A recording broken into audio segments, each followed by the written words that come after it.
छोटी सी 1 मिनट में बता देता हूँ। हमेशा हम सीएम साहब को जरा गांधी जी से ताबीर करते हैं, क्योंकि मेरी नानी कहा करते थे जब गांधी जी को गोली मारी गई तो मुसलमानों के घरों में रोमराट था, खाना नहीं पका था, क्योंकि गांधी जी बड़े सेकुलर थे। किताबों में आप पढ़े हैं ना।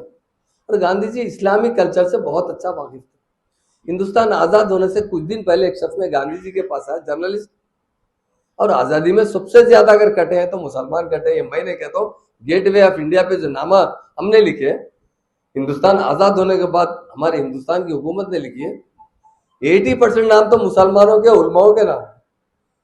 तो उनसे गांधी जी से सवाल किया, गांधी जी मौलाना अबुल कलाम साहब की बहुत इज्जत करते थे, तो पूछा कि आप हिंदुस्तान कैसा देखना चाहते हैं।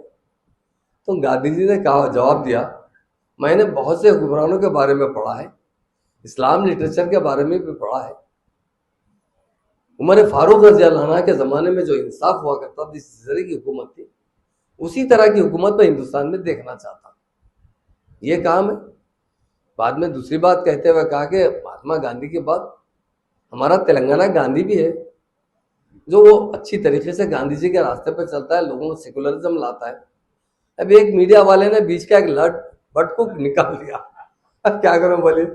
मैं फिर भी तो मुफ्ती साहब से बात किया, मैं अजय भाई के प्रेस कॉन्फ्रेंस में सारे हिंदुस्तान के, मेरे स्टेट नहीं कि उसने, सारे हिंदुस्तान के मुसलमानों से इस गलत फहमी के लिए मैं खुद माफी चाह रहा हूं, क्योंकि माफी चाहना ही अल्लाह ताला को पसंद है। और उधर से एक बात पूछता हूं, हमारे मुफ्ती हजरात है, हमारे मुफ्ती हजरात के चप्पल के धूल के बराबर भी हम नहीं है, कसम से कहता हूं।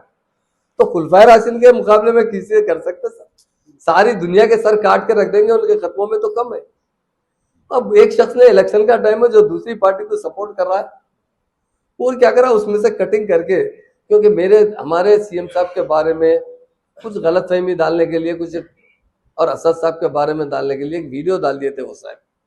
तो मेरे बेटे ने सख्ती से कहा, और एक बात मैं बोलना भी चाहता हूं हमारे उलमा से, हमारी गर्दन भी कट जाएगी तो हम बीजेपी में नहीं मिलेंगे। ये कांग्रेस वाले रूमर्स फैला रहे, क्यों मिलेंगे बताइए। मोदी साहब आके कहते हैं नहीं बोलना चाहिए, जगह है क्योंकि सियासी नहीं है, कि केसीआर साहब मेरे से पूछ रहे हैं कि केटीआर को चीफ मिनिस्टर बनाएंगे। अरे विजय साहब के वैसे लोग आ रहे तो बना देते, एमएलए तायद करे तो बना देते, पीएम से तायद लेना क्या बोली।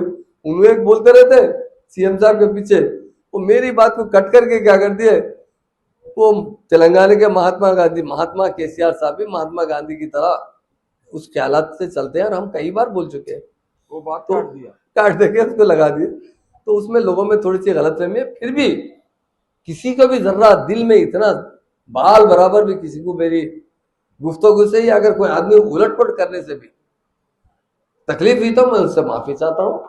मैं आपका खादिम हूँ और आपके कदमों के पास रहने वाला हूँ। आपके दुआओं से, आपकी वजह से ही मुझे डिप्टी चीफ मिनिस्टर मिला है, आपकी वजह से ही मुझे होम मिनिस्टर मिला है। मुफ्ती साहब भी थोड़ा जानते हैं मुझे, मैं हलाल रोजी खाता हूँ, मैं टोटल, आप पूछे अजय भाई से पूछिए, मैं हमारे उलमाओं का इतना एहतराम करता हूँ, हमारे उलमाओं की इज्जत के लिए मेरी गर्दन काट कर उनके खदमों में रख सकता हूँ। मैं इतनी बड़ी बदतमीजी किस तरह कर सकता हूँ, किधर जाके किससे मिला सकता हूँ। मगर वो शख्स हमारे मुखालिफ था, जिस शख्स ने उनके टीवी के में बात कट किया हो। अब उसके बाद से हमारे लोग तो जो है थोड़ा सा जल्दी चले जाते हैं, जल्दी जल्दी तो लोगों में। तो मैं इसलिए, मैं पहले जब खम्बम में आया, चूंकि हैदराबाद में नहीं था, मुफ्ती साहब से रास्ते में बात किया, तो अपना मुफ्ती साहब, हमारे उलमाओं के सामने, हमारे मुफ्तियों के सामने हम अपना सर भी कलम करके रख सकते हैं। ये तो खुलफाए राशिदीन तो बहुत बहुत बड़ी बात है। इनका क्या, उनके बारे में कभी केसीआर साहब को सोच सकते हैं उनके बारे में मिलाना?